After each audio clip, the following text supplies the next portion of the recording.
Hello everyone, welcome to Neurosapiens. In today's tutorial, we will learn how to install an extension in VS Code editor.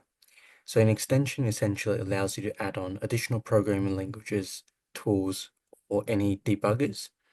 And to install an extension, we need to first start up our VS Code. Then on the left-hand side here, there's an extension option. In Windows, you can hold down Control Shift and X as a shortcut.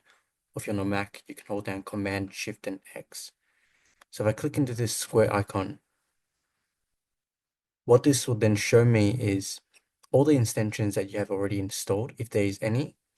And then at the bottom, there's some recommended extension as well.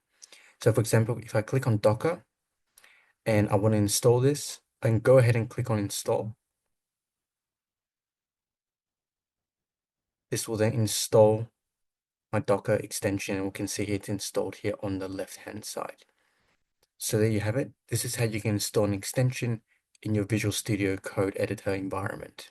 If you found this tutorial helpful, please give it a thumbs up, subscribe and click the notification bell for weekly videos.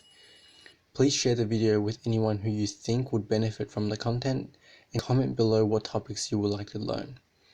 If you would like to support this channel and have the means to do so, the best way will be via my Patreon link in the description below. Happy learning and I'll see you in the next tutorial.